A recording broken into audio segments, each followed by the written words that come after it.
Hello everyone, the Gaming Rev here. Welcome to my channel. After the latest rebranding and relaunch of the channel, the first video that I released had to be my staple Magicka Templar PVP build, also known by many as the Conqueror, this time updated for the Flames of Ambition patch. Disclaimer though, this build includes Proc-sets that very soon will not be available in Cyrodiil all the way until September, even on consoles. But don't worry though, the next video I release will be a NO-PROC version. So if you don't want to miss out on that video and any future content, make sure to like, subscribe and click on the notification bell. It's free and it will greatly help me grow this channel. Without any further ado, let's take a look at my Conqueror build for the patch Flames of Ambition.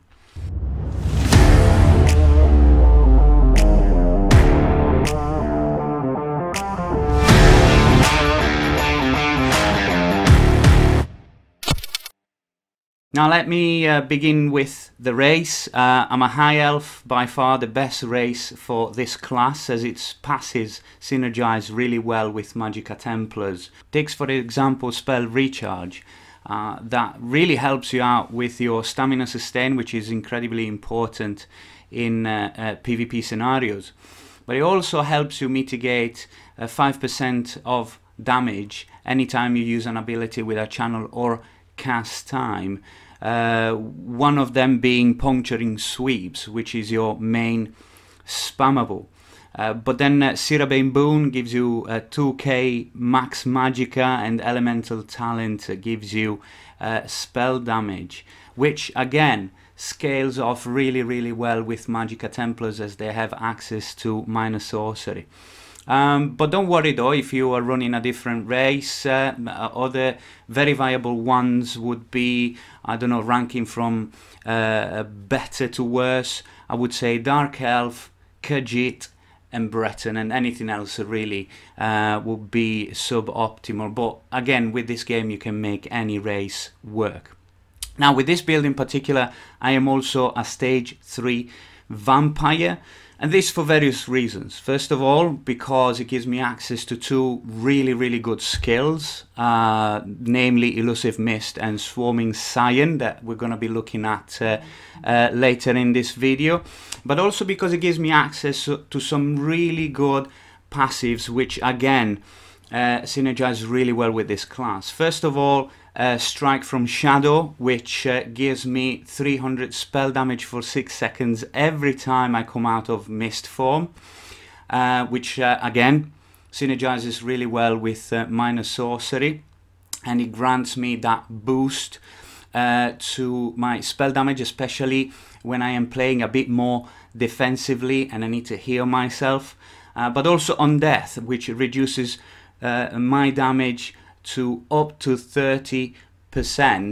That is damage that is inflicted against me depending on my health status. That is, the lower my health, the more my damage mitigation, which again synergizes really well with Magicka Templars.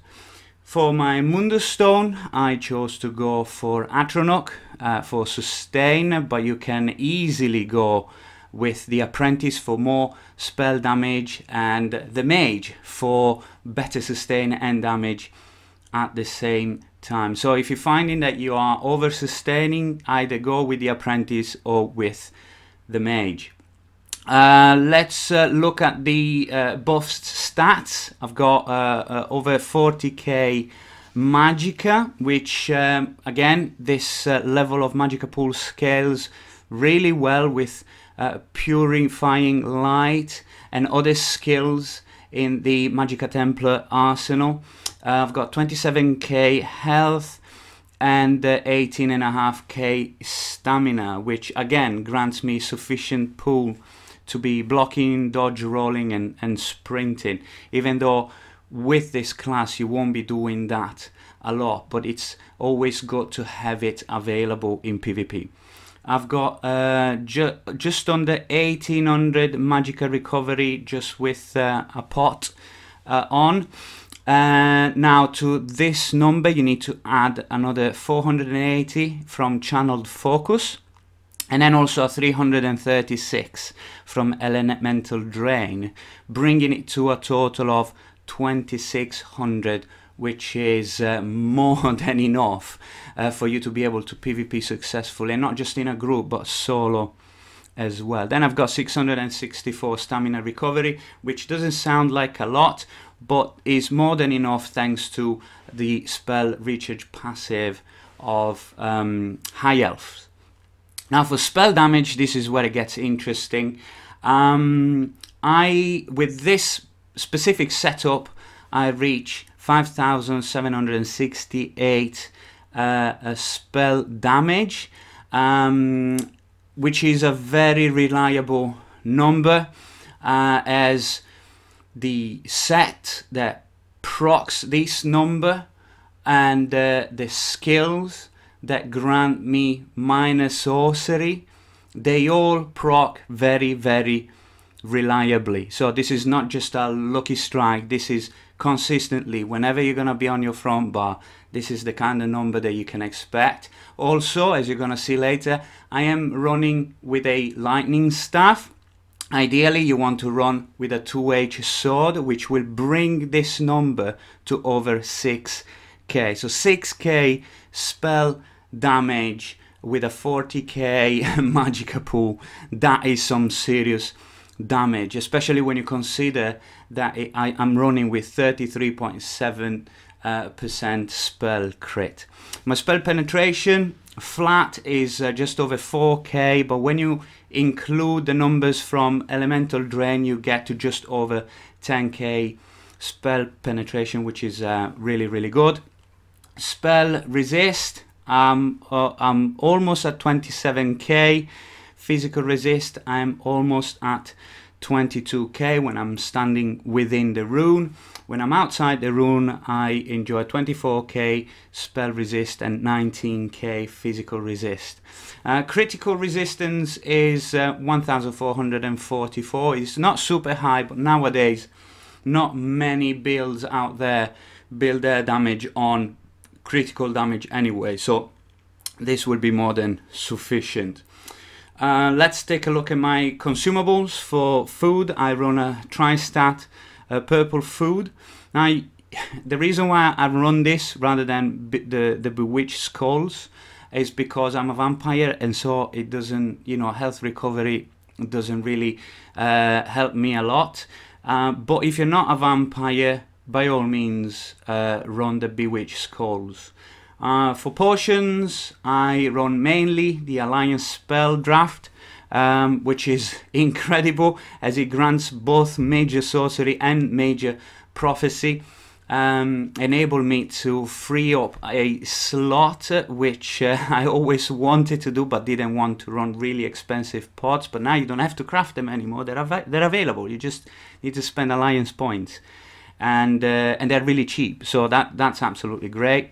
Apart from that, you could be running tri-stat pots, Essence of Detection pots. I always run them alongside my Alliance spell draft pots. Why? Because of sneaky Nightblades. If I want to pull them out of stealth, I just pop one of these that still grant major sorcery but also grant me detection. And then Essence of Invisibility when things are getting really tough and I'm playing solo and don't want to die, maybe because I'm carrying loads of stones in Imperial City. Just pop one of these, vanish.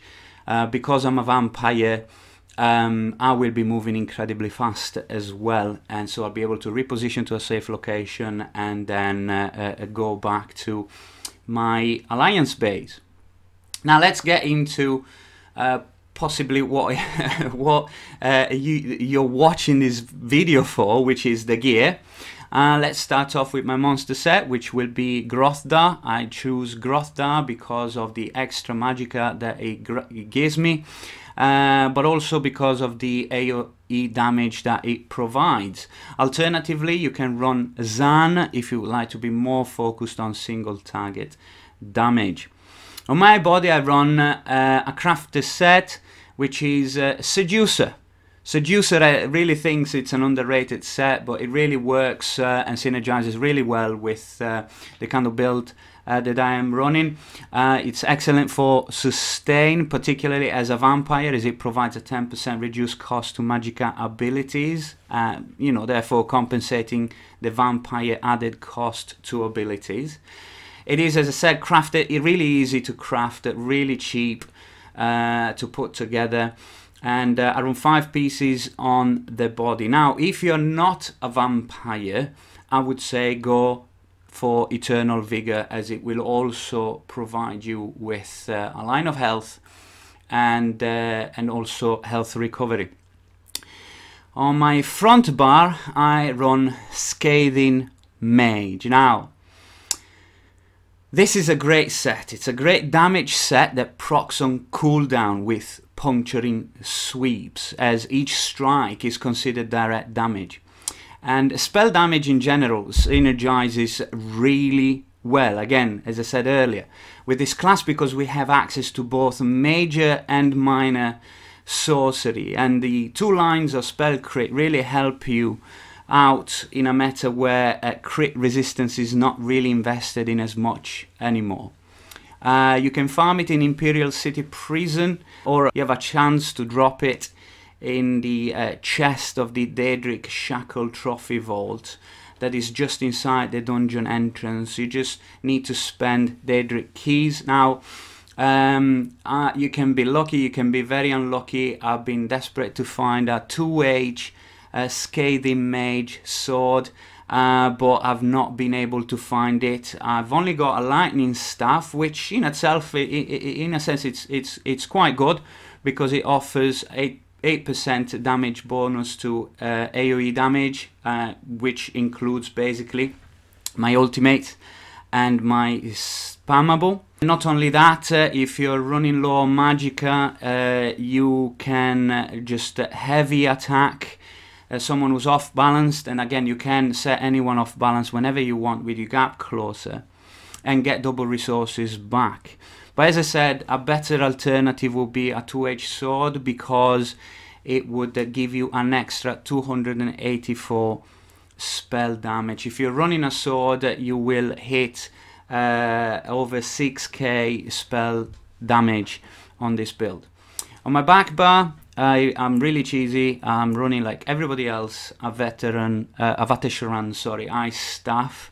Now you want to run a perfected version, because it will give you an extra line of Magicka, which again, it will boost your skills on your back bar, including on the dead. But again, I've been very unlucky with RNG. I've got all sorts of perfected Vateshran weapons, but the Ice Staff I've not dropped just yet.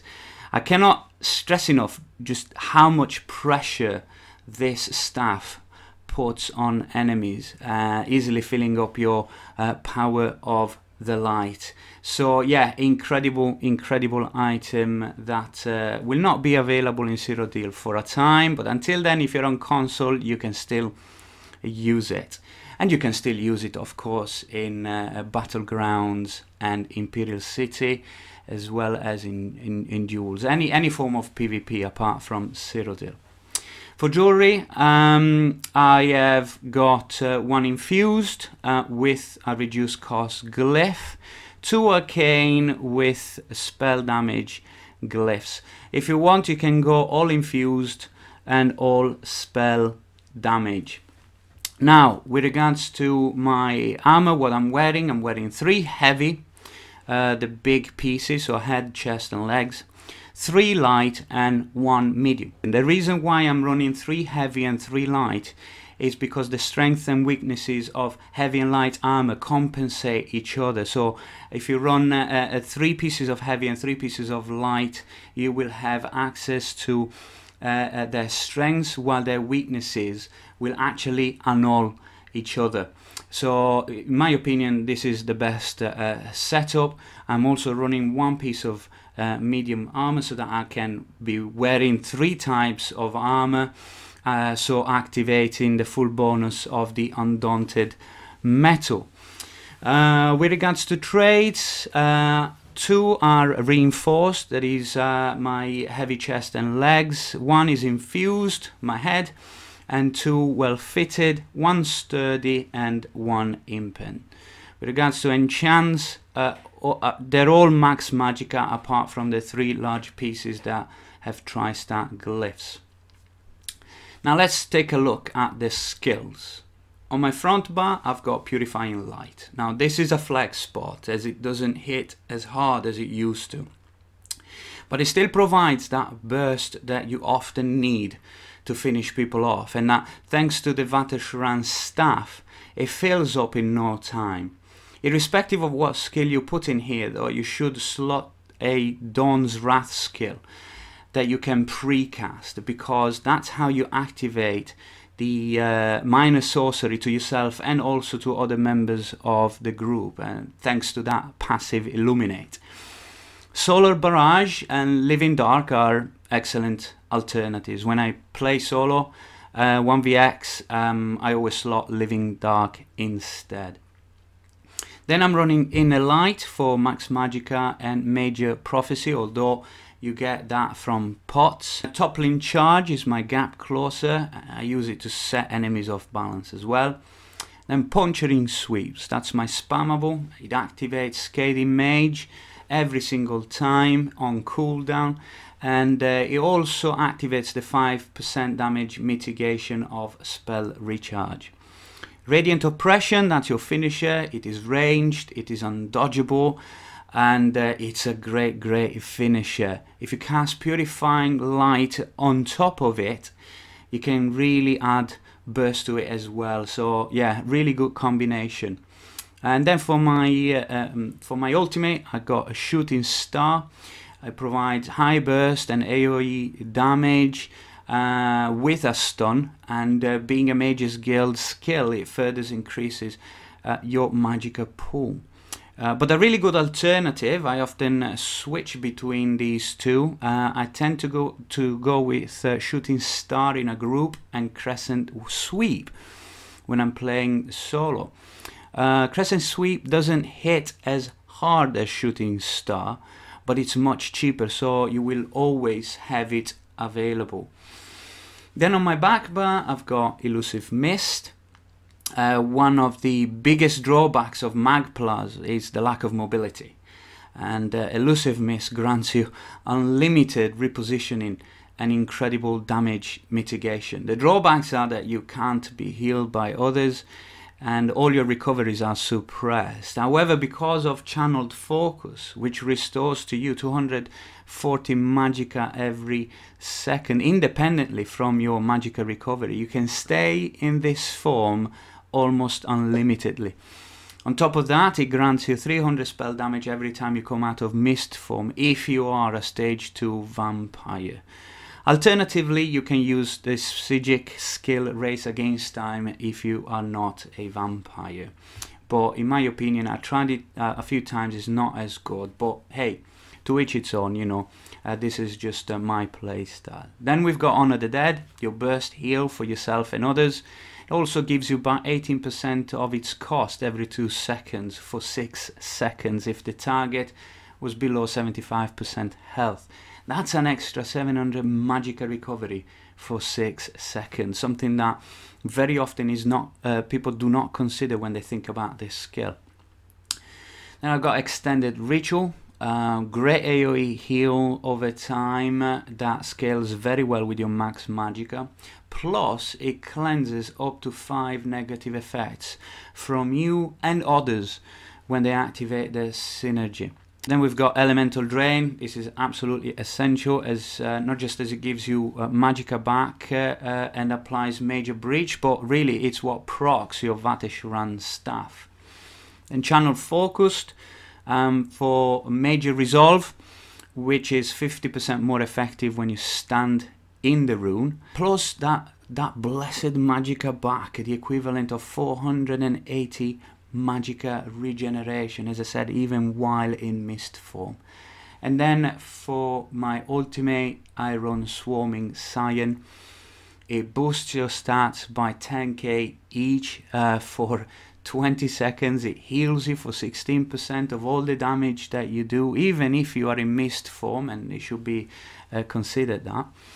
and it does AoE damage. You pop this and you suddenly become a tank. I've used it so many times to charge outnumbered situations, maybe leading my group against a larger group, or when I was being overrun, I would just pop this and be able not only to survive but continue to apply pressure and damage, picking off the weaker targets and then resetting the fight. It's such a good skill. Both the Vampire Ultimate and the Elusive Mist skill I've been using on Magicka Templars ever since Vampires were a thing, even before their complete rework only a few patches ago. Now let's take a look at the champion points. In the craft tree, I've got Treasure Hunter, Rationer, Liquid Efficiency, and Steed's Blessing. In the warfare tree, I've got Biting Aura. Now this is AoE focused.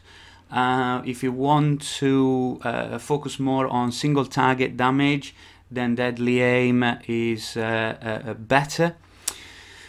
Got then Duelist's Rebuff, Untamed Aggression, and Arcane Supremacy. And then finally in the fitness tree, I've got Expert Evasion, Slippery Rejuvenation, and Boundless Vitality.